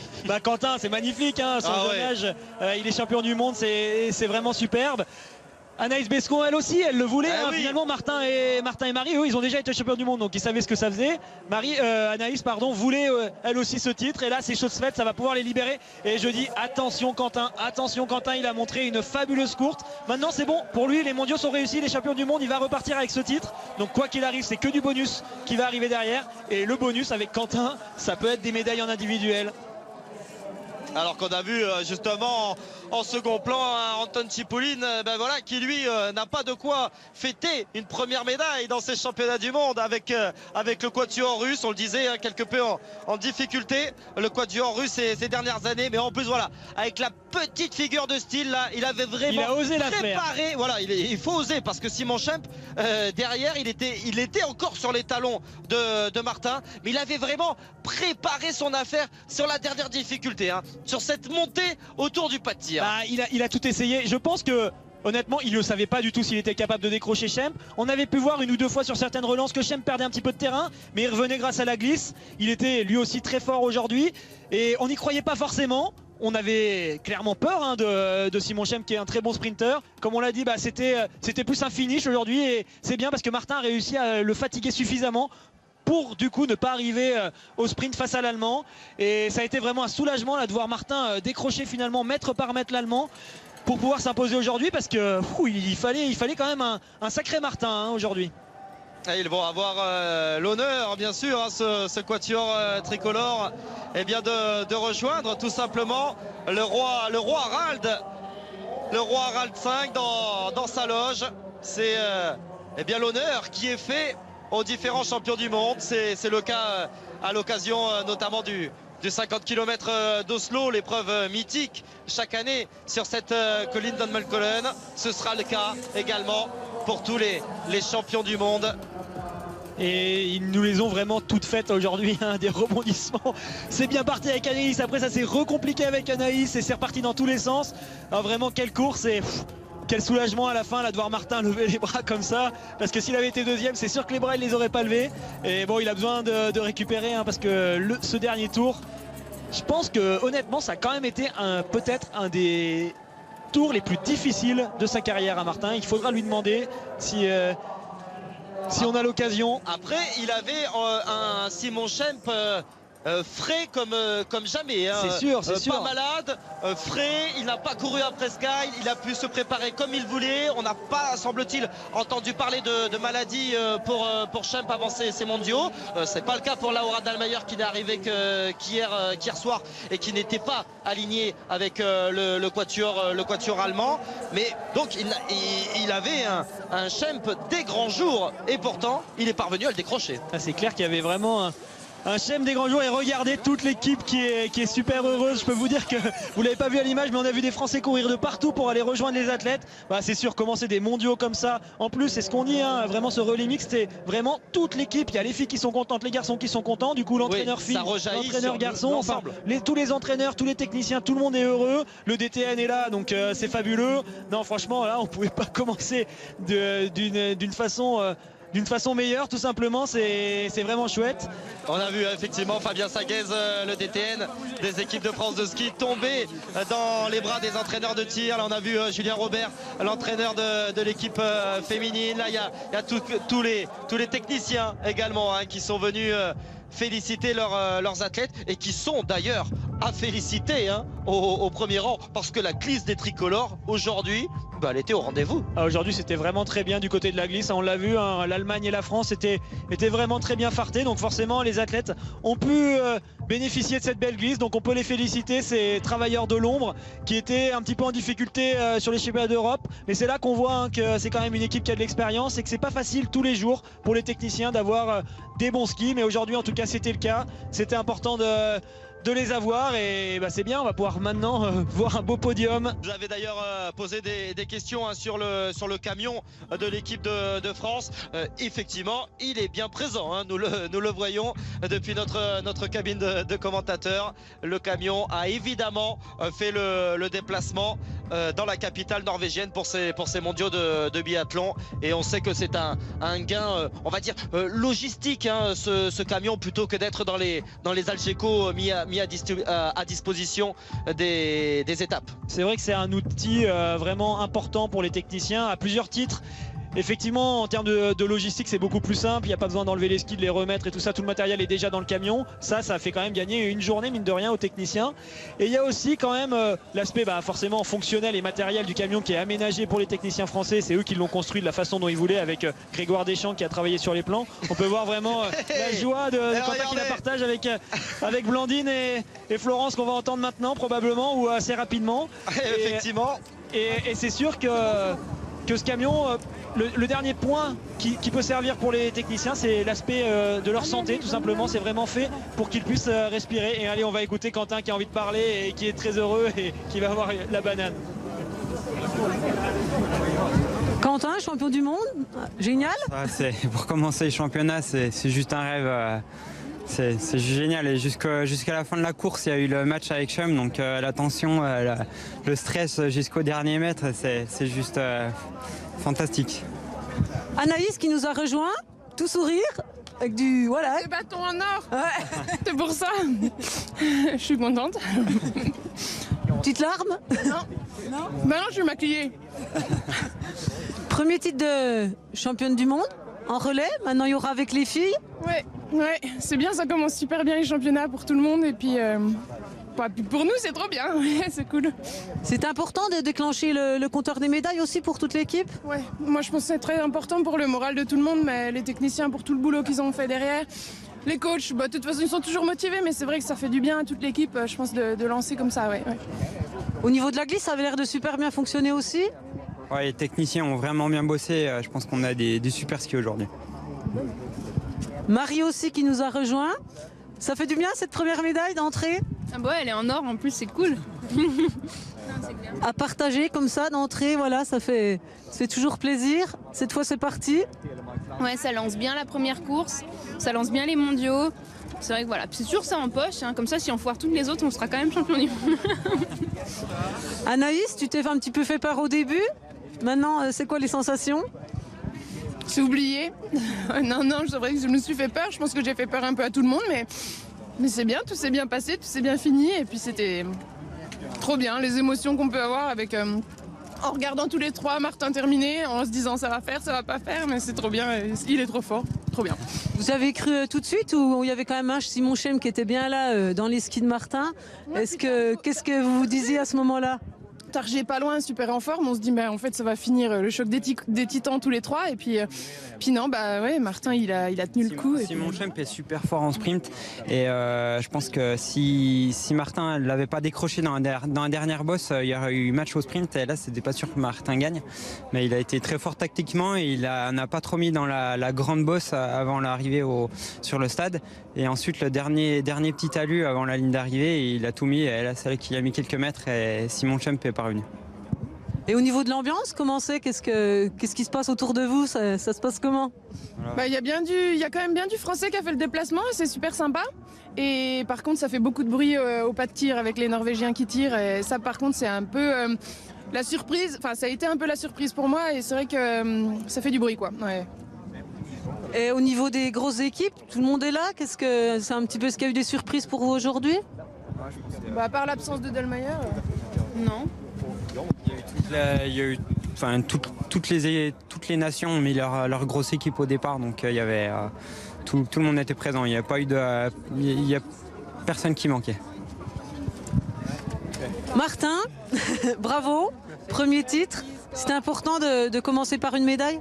Ouais, toujours c'était important de bien commencer. Après, dans la position où j'étais, c'était surtout important de terminer le travail des copains. Pas les décevoir, on était 4 pour 3 places sur le podium, et voilà, après j'ai su que ça se jouait entre Schemp et moi. C'était dur, mais ça fait du bien. Et comment tu as géré ce dernier tour? Au début, c'est vrai que bon, c'est dit, ça se passe bien. Après, Schemp était dans les skis. Comment tu as géré? C'était quoi ta tactique? Je savais que Schemp allait rentrer parce qu'il n'y avait pas grand-chose, et la physionomie du parcours faisait qu'il allait rentrer. Après, j'ai surtout essayé de maintenir Targé à distance pour que ça se joue entre l'or et le bronze sur le début. Et après, de faire juste les sommets de bosse. Je savais que ça servait à rien de partir d'en bas, parce qu'il avait il glissait j'arrive plus. Il glissait mieux que moi. Du coup, j'ai essayé de faire les sommets de bosse et pour avoir de la vitesse à l'entrée et qu'il me revienne pas trop. Et après que j'ai tout donné, j'ai regardé derrière, j'ai vu qu'il était plus là, donc c'était chouette. Soulagé que ça commence comme ça? Ça enlève un petit peu de pression? Ouais, forcément. Après, je suis vraiment fatigué, donc c'est pour ça que je trouve pas mes mots, je trouve pas mes émotions, mais je suis bien claqué. J'ai beaucoup donné. Qu'est-ce que tu en tires un petit peu comme enseignement pour la suite là, des championnats? J'en tire que les sensations étaient pas bonnes, mais que quand je vois la course avec les autres, les sensations devaient être bonnes pour personne. C'était une neige un peu lente, qui était pas facile à skier parce que ça lustrait beaucoup, donc voilà. Je pense qu'il faut pas trop se fier aux sensations et se fier plus à ce qu'on arrive à faire comme écart sur la piste. Bravo à toute l'équipe et partagez ça bien, savourez tout ça. Merci. Et elle sait de quoi elle parle, hein. Florence Bavrel, savourée bien évidemment ces médailles, elle qui en a remporté à titre individuel, mais également avec les relais de l'équipe de France. Alors il n'y a pas eu de titre d'ailleurs avec le relais mixte, hein, mais deux belles médailles. Et on va vivre bien sûr le podium, le premier de ces championnats du monde, avec la médaille d'or pour le clan tricolore. 7e titre de champion du monde déjà pour Martin Fourcade. 3e titre de championne du monde pour Marie-Dora Habert, avec les deux de l'an dernier du côté de Contiolati. Et puis des jeunes premiers, que ce soit Anaïs Bescon ou Quentin Fillon-Maillet. Ah, c'est beau de voir ça, et ça va donner aussi de la motivation forcément aux athlètes qui n'ont pas couru aujourd'hui. On fait un petit coucou à Jean-Guillaume qui lui est malade, c'est un petit peu plus compliqué. Il pouvait tout simplement rien faire aujourd'hui et normalement il ne devrait pas être sur le sprint. Un petit coucou à Simon Fourcade et Simon Destieux qui elles doivent trépigner un petit peu dans leur chambre. Hein. Là c'est clair, hein, quand ils ont vu ce résultat, ça leur a donné des envies. Eux aussi auraient bien aimé être à la place des concurrents français aujourd'hui. Donc maintenant ils vont avoir envie de montrer qu'ils font aussi partie de cette belle équipe de France, qu'eux aussi peuvent avoir des médailles. Et on va avoir, je pense, une belle équipe de France ultra motivée sur les prochaines courses. Et moi clairement, petite confidence personnelle, je l'envie Quentin, hein, parce que ce titre mondial en relais, on a couru longtemps après, on a souvent récupéré des médailles d'argent, mais quand on a la médaille d'or, c'est quand même pas la même chose. Ça c'est clair, un titre de champion du monde, c'est quelque chose vraiment de magnifique. Et ça pour Quentin, aujourd'hui, il n'est pas loin de vivre son plus beau jour de sport dans sa carrière, dans sa jeune carrière. On espère et on lui souhaite qu'il en aura encore beaucoup. Mais en tout cas, là, c'est un moment, il faut qu'il en profite parce que finalement, quand on termine sa carrière dans quelques années, c'est des moments comme ça qui restent. Ouais, on rappelle effectivement la place des tricolores sur les derniers championnats du monde. On rappelle que le relais mixte est au programme des championnats du monde depuis les mondiaux d'Orfilsen en 2005, en 2006. Bon, c'était une année olympique, mais on courait un championnat du monde de relais mixte avec Anders Besseberg que vous voyez, hein, c'est le président de l'IBU, de la Fédération internationale de biathlon. En 2006 à Poliuca, ils étaient 3e avec Flo Bavrel, Sandrine Bailly, Vincent Defrane et Raphaël Poiré. En 2007, 2e du côté d'Antols. Et il y a eu le titre, bien sûr, à Pyeongchang. Tiens donc, c'était en 2009. Pyeongchang qui sera bien sûr le site des prochains Jeux Olympiques en 2018. Il y avait une 3e place à Canty également en 2011 avec un certain Alexis, je me souviens plus trop du nom, un certain Alexis Boeuf, hein, et oui, en 2011 du côté de Canty, et à Nové Mesto également, vous étiez sur la boîte en 2013. Les médailles d'argent et les médailles de bronze, on les a collectionnées, mais voilà, aujourd'hui c'est le titre et ça a une saveur différente. Voilà, il va y avoir une Marseillaise. C'est les Français qui ont gagné tout simplement, c'est magnifique et voilà, il faut savoir profiter de ces émotions parce que le biathlon c'est un sport qui est quand même très exigeant, où il y a quand même une densité assez incroyable. C'est sûr qu'on voit Martin gagner beaucoup de choses, mais derrière il y a vraiment des équipes qui sont très très fortes et il faut vraiment s'employer. Et quand on arrive comme ça à empocher un titre, ça reste quand même quelque chose de tout à fait hors du commun. Le podium d'ici quelques instants avec l'équipe de France qui va monter sur la plus haute marche. Idéal ce début de championnat du monde, 51e de nom dans un lieu mythique ici à Oslo, dans la capitale norvégienne. Pour tout amateur de nordique, il y a bien évidemment énormément d'émotions. Et voilà, on a un petit peu la gorge qui se serre, hein, pour être tout à fait honnête. Et ça doit être également votre cas devant votre téléviseur. C'est sûr qu'on a la gorge qui se serre aujourd'hui, c'est vraiment magnifique, hein, de voir cette performance. Et un petit coucou à Simon Fourcade qui nous regarde et qui nous répond sur les réseaux sociaux et qui nous dit un peu que je trépigne. C'est clair qu'il est en train de trépigner et on a confiance, hein, Simon, il est en forme en ce moment, oui. Il est vraiment capable d'avoir des médailles individuelles pendant toute cette quinzaine. Et puis on espère que les garçons pourront finir en apothéose avec le relais masculin pour finir ces mondiaux juste avant les mass start. L'équipe de France, hein, qui avait terminé première nation l'an dernier à Kontiolahti en Finlande. Vraiment au coude à coude avec l'Allemagne. Je crois que ça se jouait pour une médaille de bronze, hein, si je ne dis pas de bêtises.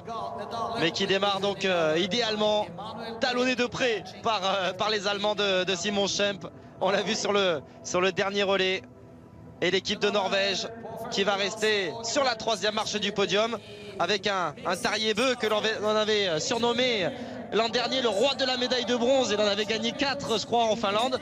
Il va continuer la moisson de médailles de bronze. Et contrairement d'habitude à ce qu'on peut voir sur certains podiums, là c'est vraiment les Français qui montent en premier. Ils sont champions du monde, c'est magnifique. Voilà, et Quentin, je peux vous dire que c'est marrant de le voir parce qu'il a vraiment la banane, son sourire. Et on risque pas de lui enlever aujourd'hui.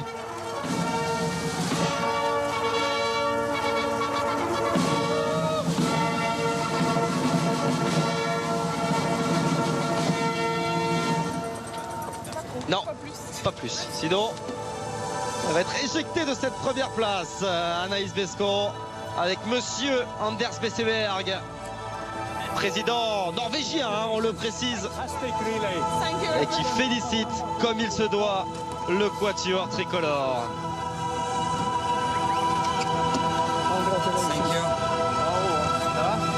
Excellent. Et qui connaît très bien Martin. Ils ont l'habitude de serrer la main. Il a eu l'occasion effectivement Pour de les lui remises remettre de fleurs. quelques récompenses.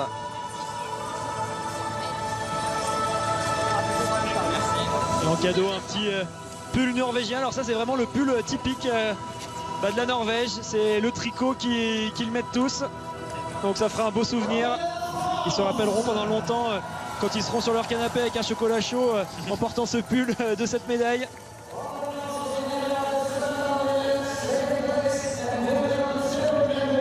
Sur la deuxième marche du podium, une équipe d'Allemagne toujours aussi solide, championne du monde l'an dernier, que ce soit chez les filles ou chez les garçons. Ils n'étaient pas montés sur le podium du relais mixte.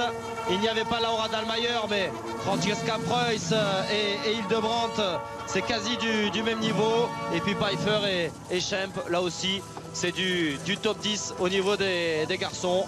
Voire mieux, bien évidemment, pour Simon Schemp, qui doit normalement jouer le gros globe face à Martin sur les années à venir. Ouais, il doit jouer le gros globe, mais on pourrait le voir dans les interviews qu'on a des athlètes justement comme Tergebo et comme Simon Schemp. On voit qu'ils ont beaucoup de respect pour Martin et que Martin a quand même une certaine emprise mentale sur ses athlètes, et c'est vrai que pour eux c'est quand même pas facile de le battre. Ils savent que Martin est un athlète extraordinaire qu'il est très difficile de battre, et finalement on peut voir que Simon Schemp a malgré tout le sourire, ouais, alors qu'il a fait deuxième, que finalement il a perdu, mais et qu'il était à la bagarre et qu'il avait la possibilité de l'emporter. Exactement, il était à la bagarre, mais il a peut-être moins le sentiment d'avoir perdu aujourd'hui parce que c'était face à Martin. Et il s'est peut-être contenté de ça. C'est aussi peut-être pour ça qu'il a lâché dans cette dernière bosse. Derrière un autre athlète, il aurait peut-être tenu encore un petit peu plus. Mais quand on est face à Martin, qu'on sait qui il est, bah, forcément on part déjà avec un petit handicap. Les Allemands également auront droit à leur pull. Et les supporters norvégiens qui sont restés dans cette tribune principale vont pouvoir saluer, même s'il y a peut-être une petite pointe de déception, oh, très certainement même, eh bien vont pouvoir fêter 7 médailles de bronze des frangins Bø, de Thierry Lekhoff et de Marte Olsbu, première relayeuse du côté des Norvégiens, qui a d'ailleurs réalisé un très bon relais, hein, Marte Olsbu, que l'on avait un petit peu étiqueté comme le maillon faible. Voilà, il faut bien être. C'était une réalité, clairement. Par contre, elle a été vraiment surprenante. Elle a été au-dessus de son niveau. Elle a été vraiment très performante, et peut-être il va falloir suivre ses résultats individuels. Peut-être que ça lui a donné des envies. Elle a aussi suivi les championnats d'Europe avec une jeune Norvégienne, 32 volts, qui commence à arriver derrière. Donc ça lui met aussi peut-être la pression. Elle se dit qu'il faut y aller avant de se faire piquer sa place. Et voilà, plusieurs éléments qui peuvent la motiver un petit peu plus que d'habitude. La relève de Thora Berger, et peut-être de sortie, et de Livgret Poiré, bien sûr, des Norvégiennes qui jouaient les premiers rôles. Elles et les frangins Bø sont certainement plus habitués à recevoir ce type de pull. Ils en ont peut-être déjà quelques-uns dans leurs armoires. En général, même ils sont sponsorisés par la marque qui fabrique ces pulls, et ils ont tendance souvent, avant les championnats du monde par exemple, faire des photos pour ce sponsor. Donc ils doivent en avoir en effet plus d'un. Et le roi toujours présent. Superbe image de ce début de championnat du monde ici à Holmenkollen, avec ce titre donc, le deuxième en ce qui concerne le relais mixte tricolore, avec Marta Fourcade, Marie-Dora Habert, Quentin Fillon-Maillet et Anaïs Bescon. Un quatuor en or aujourd'hui.